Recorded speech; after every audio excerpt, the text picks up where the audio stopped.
when deciding to whether to sell your company, there's one major factor. Should you flex on your ex-girlfriend now or in 5 years?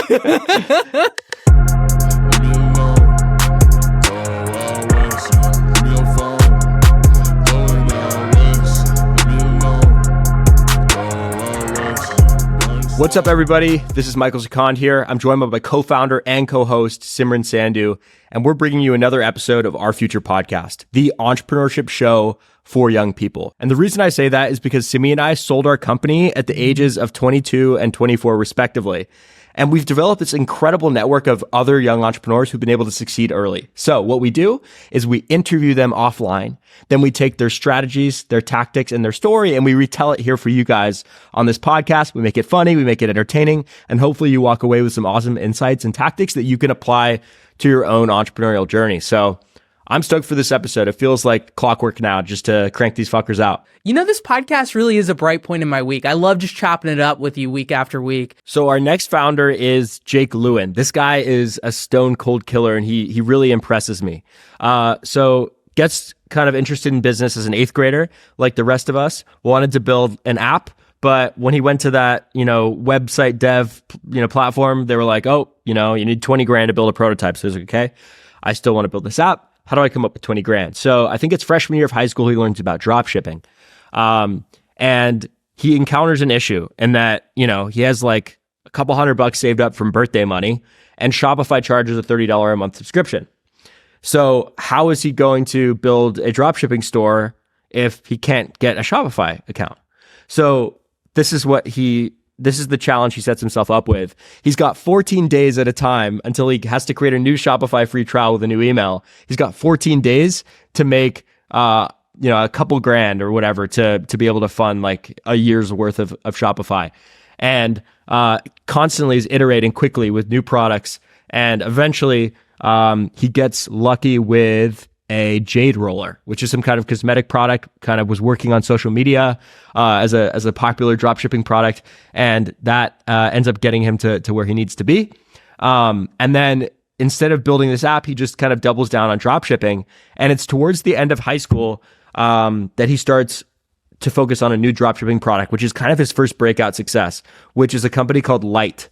And he called it Light because like cellulite and like helping like older women kind of hide that with leggings. So, he saw leggings, they're kind of can be quite viral when they're attached to an attractive influencer, and it's a sexy thing, right? So goes all in on leggings, brings on influencers, and that business does well. He ends up selling it for $500,000 while he was a high school student, like still kind of wrapping up high school, which is crazy impressive to two kind of moms in Florida. And then he meets Oliver Mercado, who's a student at the University of Michigan. I think he was a year below me at school. And then somehow Jake ends up getting into Michigan as well. And they start thinking about this idea for a sex chocolate company. And, Picasso, good artist copy, great artist steal. They saw the product go viral on TikTok. And the big frame break was this product will go viral on its own. We don't need an attractive influencer to make it go viral, which I thought was like a really interesting thing. It's like sometimes products only work when a good influencer is behind them. Sometimes products can stand on their own. And I thought that was a great thesis for someone who'd sold a lot on social. So they do Tabs, a sex chocolate. It's an aphrodisiac chocolate, a very viral product. It's done hundreds, if not billions of views on TikTok. It's sold millions of dollars worth, 8.7 million in sales in total. But just to take you back in time, Jake left that company halfway through to start working on other ventures, but retained his equity stake. And now he's working on a couple different projects, one in the liquor space, one in the cannabis space, and we can get into them. But I mean, come on. Like, the kid's 21 years old. Super impressive story. Yeah, he's super impressive. This guy is like the king of sin, though. I mean, going from sex to weed to liquor. I'm just like, and he does it with a straight face. Like, I loved our call with him because he was just, you could tell he didn't give a fuck. Like, if there is $1 to be made, you will see my man in there. He's like, fighting for the scraps. For sure. Like, oh, teenage pregnancy, alcoholism, liver disease. What's that compared to my margin, right? It's like, your vice is my margin. Like Jeff Bezos was like, like your margin is my opportunity. Is like your addiction is my opportunity. So yeah, he's done a great job of just focusing on these spaces that I think are maybe overlooked because of the stigma, and he doesn't give a fuck. Like he's just about the money, and maybe that's just like part of his skill set is like he is so practical and strategic that he doesn't give a fuck if something is a little bit taboo or like a little bit weird. Like he's just down to make money, right? Like, you know, he was comes doing down to what kind of business you want to build though, right? Like some people would feel very uncomfortable even if they were making millions of dollars building businesses in these spaces. Yeah, but like for him, he doesn't care. He strikes me as somebody who's like, he strikes me as somebody who's very calculated. He's kind of like Aaron Spivak in some way from Hush. Yeah, and that the smile is very occasional. The eyes are very searing into your soul, and you know they've got a bank account that's quite thick. You know, he's like the kind of guy. It's like, oh, give me $1 million, dress up like a monkey, fucking eat bananas, whatever, in Times Square. I'm making $1 million. It doesn't matter, right? I don't care what my parents think that I'm doing a sex chocolate business. I'm gonna do it, and I'm gonna get rich. So it's exactly what he did. Totally. I guess we can look at the first venture, which was drop shipping back in 8th grade. I have been binge reading the Elon Musk biography, and two reoccurring points in that. Oh, did you buy it? I did buy it. Nice. And I pretty much read through the whole thing in like 2 or 3 days ever since I left the Bay. Damn. But two reoccurring points in that book is Elon would set insane deadlines that most people on his team didn't believe they could hit. And then he would set arbitrary cost limits and force everyone to spend as little money as possible. And again, this is drop shipping, right? So it's not exactly a direct parallel, but I feel like there's a component of that here, which is how much is a monthly subscription on Shopify? It's probably like $30 a month, right? He can afford to pay that. That's not a huge cost, but forcing himself to come up with an idea and prove it out in 2 weeks. So again, he can avoid having to pay the $30, but also like it forces him to be very intentional and come up with something. I think a lot of young people should force themselves into these thought exercises or putting themselves in these arbitrary positions where like they have to figure it out in a small time just to see what they can do. What is it like under pressure? Yeah, it's like, you know, I think entrepreneurs are really good at manufacturing like the chip on their shoulder, or really good at manufacturing a situation that kind of justifies their success down the line. So it's like, she rejected me. It's like, bro, like she just didn't reply to your text one time. You didn't have to go and build $1 billion company, but you did. You didn't have to. You did. You didn't have to. Like she might have gone on a date with you, bro. Just like one text, but like, all right, billionaire. Dude, men will literally build $1 billion company before they go to therapy, which is just hilarious. You know, we're joking, but that actually is the case. Like, I've talked to a ton of super successful people who are just like, yeah, this girl did me wrong. And like, that was all the fuel to the fire I needed to go do something really cool. And I always remember that at tweet I made? I was like, when deciding to whether to sell your company, there's one major factor. Should you flex on your ex-girlfriend now or in 5 years? People love that one, bro. I was like so unhinged after the acquisition. Like that was like my peak time on Twitter. But let's get back to the story. I was watching this interview with this VC, and he was like, one great piece of advice that I was given was your company should appeal to one of like the 7 deadly sins, right? So like there's greed and there's lust and there's like all this stuff, and like obviously like Tabs, you know, is part of that. And like I think something so interesting that Jake said, and it was just like so analytical. It was like a scientist in a lab looking at a guinea pig. It was like people want to at first like feel like that is not for them, right? Like they almost want a product that feels like, oh, I would never do that, right? But like you might want to, right? Like that voice in the back of your head. It's like, you know, nothing like a little temptation.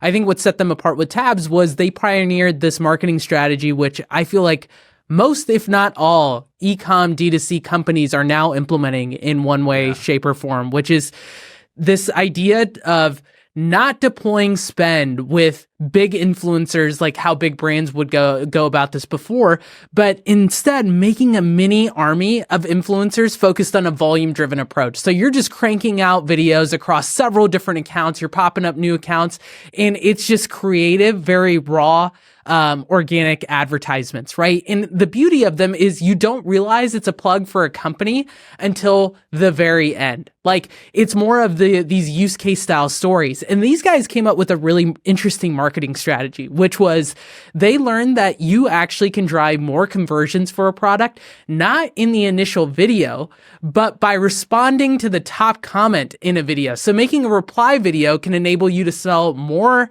of your product via TikTok. Really? That was the genius insight. And that's something Oliver talks about a lot.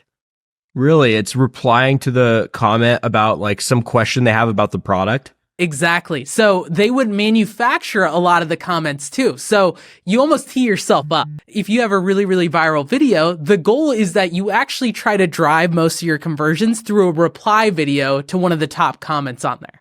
Wow. That is an awesome little strategy. They drove a shit ton of conversions and sales, right? Because I actually like that for the standpoint that it forces you not to have to sell too much in the very first video. Like it removes the entire sales pitch, because if you can drive enough curiosity and enough of people saying like, what the hell is this? Or where did you get it? Then you can kind of approach it with very high intensity and make a whole video just kind of shilling your product. And I've seen this across D2C now. With D2C, dude, supplements are a superpower, I feel like, for marketing. Like, you know, like the Red Bull gives you wings slogan, like, it's like, oh, like I'm like fucking tired, and then I drink a Red Bull and I'm like Superman. It's like, oh, I'm like this, and then I take a tabs and I'm really sexy and like I'm gonna crush it, right? Like, I think there's some element of a placebo here, because it's like, oh, I took this supplement, which is, we're going to come back to why that's important. But I took this supplement and it's going to do something for me. So you probably trick your brain, and that's probably what happens for people that have seen some benefit from using this. Especially, I don't think this thing is cheap either. How much is this chocolate? $27.99 for 2 boxes, $30 for 1 box.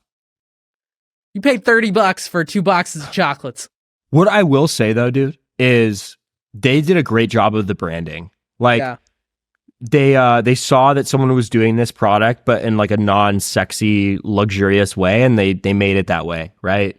They really built like this kind of premium product, and they had 12 suppliers just to make 1 box. And I was like, they were like meticulous from everything from the ridges to the texture, and I'm like, damn, like that is a lot of focus. This wasn't a get rich quick scheme. This was, wow, like, let's really create a killer product, right?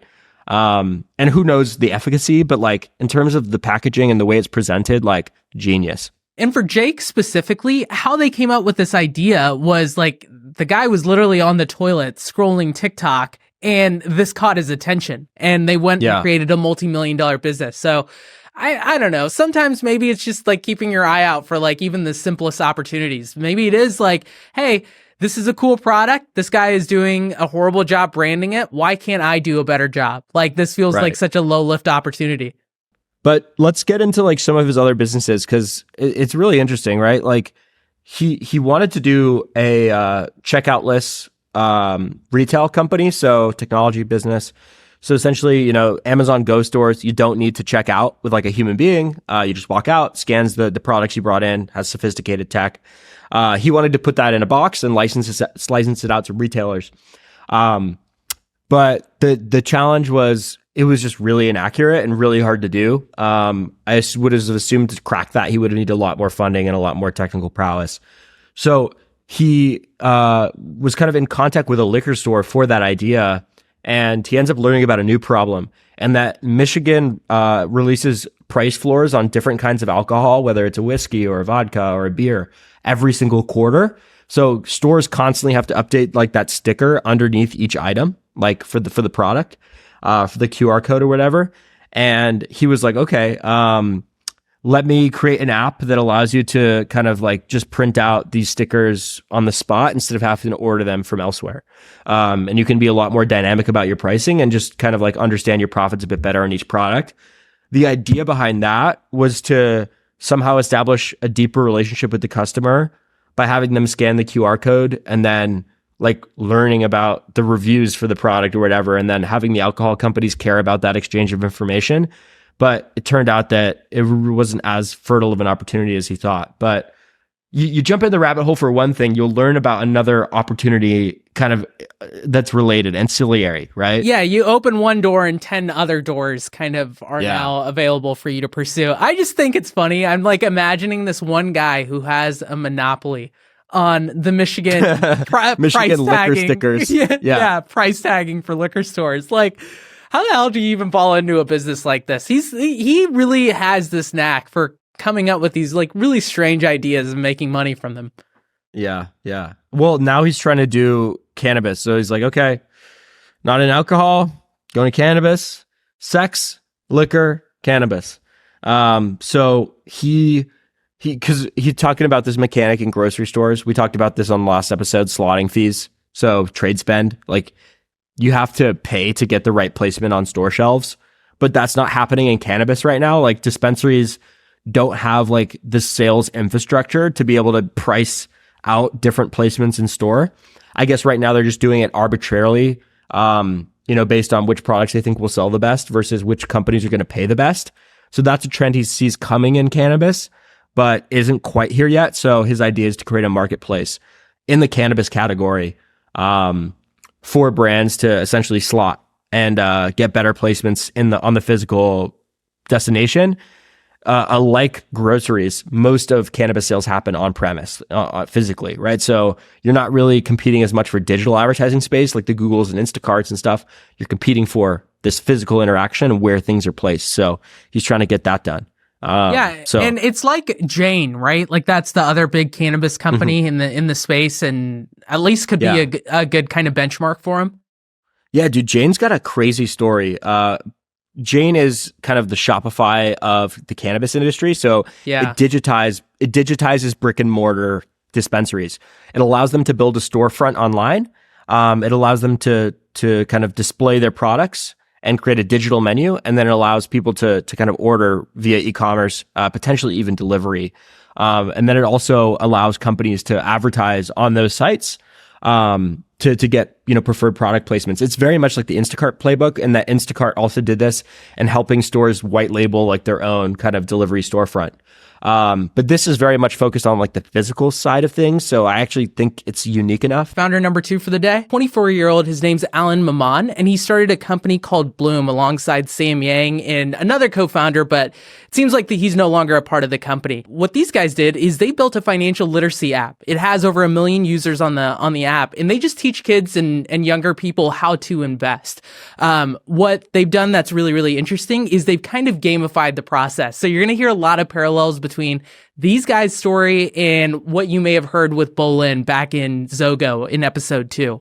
But before we dive into that, let's talk a little bit about Allan's background. So Allan goes to school like every other kid, but he really doesn't like it. He even proudly states his 2.56 GPA in his LinkedIn, which kind of is his middle finger to school. And, he's not a great student, and he has no real aspirations to go to college from what it sounds like, but his parents put this ultimatum in front of him, which was, hey, you're either going to college or you're getting kicked out of the house. So before they even, finished saying that, he had packed up his bags and he was ready to go. So out he goes throughout the door, and he finds himself in these cool opportunities where he's doing some political consulting work. He's on Andrew Yang's campaign, before he finds his first real appealing opportunity, which was creating memes for Vlad Tenev, who you might know as the CEO of Robinhood. He felt that Robinhood had misaligned the incentives. So what he wanted to do is approach the gamification process using the literacy angle. So through his app Bloom, you could actually finish these modules, you can do these fun games or whatever, and you're incentivized by these rewards that are redeemed and you can actually make real money from. So, really scrappy guy, and he's done something really cool with it. I believe he's raised over $4 million for this business. But he's super bullish. He feels like he has a lot of room to run. So excited to just chop it up. Yeah, I think where Robinhood kind of fell off was they were literally like an arcade game, right? But the difference between Bloom and Robinhood is that Robinhood's arcade game was betting your money, where on Bloom, the arcade game was more learning, right? So they definitely picked the right thing to gamify, right? Like it was almost like a huge departure from what Robinhood did. And I think they're still suffering very deeply from the repercussions of what happened, whether it was with GameStop or whether it was creating a casino of sorts for the retail investor. But yeah, I mean, great story, right? Works at Robinhood, leaves to kind of build a competitor focused on an even younger demographic, and Robinhood was already a younger demographic. But I think what's important to talk about is this parallel with the Zogo story is like, why do companies really care about young investors? And it's because, you know, the cost of customer acquisition in finance is extremely high. And the reason being is people hate moving their money between platforms.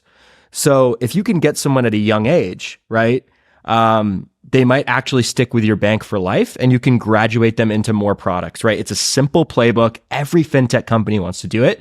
You know, we talked to Noah Kerner from Acorns in the interview episode, and that's exactly what they're doing, right? They just bought a company kind of like Bloom. It was called Go Henry. And it actually goes to show why Bloom might be a good acquisition target. But I also want to touch on another thing, which is you don't always have to be first to win. There were so many companies in this fintech hype cycle in the late 2015s, 2016s, 2017s, you know, this company's getting started, new money companies, neobanks that wanted to serve this younger customer, because we've seen this massive democratization of let's make a painting fractionalized. Let's make real estate fractionalized. Now let's let teenagers invest, because historically you could do it. You just needed a parent to, you know, get you a Charles Schwab account and become the custodian and let you trade. But that was such a rich kid Nepo baby thing, right? And now they've enabled teenagers to essentially create their own accounts, just simply add their parent, add their email address, and then they can trade. Given everything that happened in like the fintech space over the past few years, like it seemed late to the game, but it was actually an advantage. Remember this, I think it might've been the story that Sam told on MFM about how his friend like saw recessions as the best time to advertise, because they are. So they were well capitalized going into the launch of the app. And then the influencer rates on FinTalk and finance TikTok, finance social media were much lower. So they were able to kind of tap into that when they were hungry for deals, the influencers themselves, right? So they actually entered the market at a good time, even though it seemed late to me. What's that saying? Scared money don't make money, or something like that? Yeah, I feel like that's a direct analogy here. Yeah, exactly. Scared money don't make money. It does not. No. But none of this Scooby-Doo shit. Yeah, you know what also is interesting about this whole space is how much it's cooled down. Just 2 or 3 years ago, the valuations were crazy. Like some of these companies had such little revenue and they were being valued at over $100 million. And now it's the stark contrast where not only is it much harder to get funding, but consumer investing isn't as cool as what it was 2 or 3 years ago when maybe Robinhood was still like big shit. I even think Robinhood is like probably a shell or a skeleton of what it formerly was. Like it's gone down significantly, isn't that right? Yeah, I mean, we just saw Vlad at TechCrunch, right? Talking about trying to get into retirement accounts and stuff. I mean, that just feels like a back against the wall type thing. It feels like they're forcing it. Yeah, totally. It's like we're gonna reinvent finance. Like I'm gonna tell you about, you know, this thing your grandpa always told you to do. It's like, okay, well, seems like the brand is trying to evolve and grow up, but it's almost like a teenager that like leaves rehab and now is like born again. It's like something went wrong there. Well, if you look at it too, the metrics have changed. When it was grow at all costs, the metric that you were getting funded by was how many funded accounts do you have on the platform? That has now changed. Now they've joined the rest of the world and realized, hey, we should be looking at like ARR and how profitable you actually are and how much money do you actually make. So none of these fugazi metrics are going to work anymore. Well, you know what the metrics were, right? It was funded accounts, right? So it's funny that a lot of these accounts, like funded, meant as little as 1 cent. So right. I remember, you know, doing like we did some ad for Webull, and it was like you just need to deposit 1 cent and you'll get $100 in free stocks. And it was like that doesn't add up, right? And it's funny that the fintech industry of all industries was the one not prioritizing good financials. Like, it is ironic, isn't it? But I think it's interesting to see like guys like Allan and the Kadama guys, because their businesses, they raised money for them. And then once the economy got tighter, they just had to lock in, right? Like what Allan did was everything was free. And then he just rolled out the $30 or $15 subscription, which has brought the business to several million in ARR. So, well, I feel like that's high. That $15 feels high to me. When he told us it was 15, you know, I was like, well, when we talked to the Acorns guy, they're pricing at $3, $5, and $7, right? It's a fraction of that. And I think, again, it goes to show how just elastic the demand is in this space. Like slight price increases, especially when you're targeting consumers on younger consumers. I just felt like $15 was a big ask. So, I think that's dumb. I think that's dumb that people would be price sensitive when it comes to building their wealth. Like, Bloom's gonna give me the best education. I feel like that's what gave them the edge in the market, is how quality their education was, and the curriculum they've built inside the app, right? So I don't know. I think like $15 is nothing compared to like the millions of dollars of potential lifetime earnings or return or percentage returns that come from learning about fintech. But well, yeah, what he told us is he's raising. Yeah, what he told us is he's rolling out an $8 option. And it was primarily for that reason, was just to test it out. Hey, if we decrease it in half, is it going to lead to a much higher increase in, customer or user signups? I feel like this is unrelated, but it's like what Ramit Sethi, the money guy, said. It's like, stop worrying about your small money decisions. People are always complaining about the dumbest things. It's like, I'm going to go get a car loan or at, $1,000 a month out of my salary. And then I'm going to complain about spending an extra $10 to get Paramount Plus because I want to watch Yellowstone. Like, I don't know. I think that it's just an interesting consumer psychology point. Like, people are just obsessing over these small subscriptions and not really caring about what the big money is in the equation. Well, that assumes they're like sophisticated long-term thinkers, right? Like that's kind of why they're having money issues in the first place. Is like they're being very erratic and spontaneous with their decision making. I also think it comes down to like people. But it is most people. I also think it comes down to like how they bucket it in their head. When I think of a Netflix subscription, or if I'm going to shell out $15 for HBO Max, like it feels like entertainment to me. I just feel like I'm willing to spend way more for something that I truly enjoy versus something that may feel like work or learning. And I think the vast majority of people kind of fall in that space. I think the fact that he's doing subscriptions is a lot better than the interchange fees other companies are doing. I actually agree with that. And the fact that he's been able to convert a good chunk of his customers to get to several million in ARR, he told us, is a good leading indicator that people are actually willing to pay for what he creates, right? Like, build something people are willing to pay for, right? I don't know if I like the subscription model all that much. Like, I know that I'm more of a fan in how Bolin approached it with Zogo, like getting the banks to pay for it. They're not price elastic customers, right? Like, for them, they can afford to shell out millions of dollars if they get value from it. And how, like, if you look at it relative, what's going to be easier? Getting one bank to give you a big lump sum, dollar amount, or is it going to be getting 1 million people to pay you $3?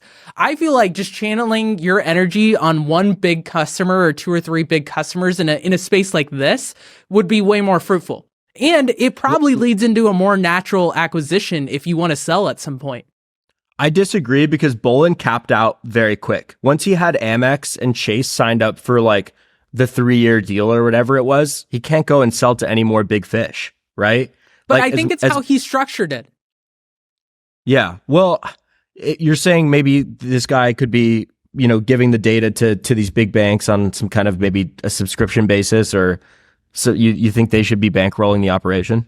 It just goes back to like, do I like a B2C model or a B2B? Like, in my head, B2B wins every day of the week. With Bolin, I felt like the issue was he capped those deals because he was playing a little bit more from like a defensive mindset. It was like, hey, let me just lock in this revenue for the next 3 years and I'm good. Yeah. We will be around. We'll figure it out.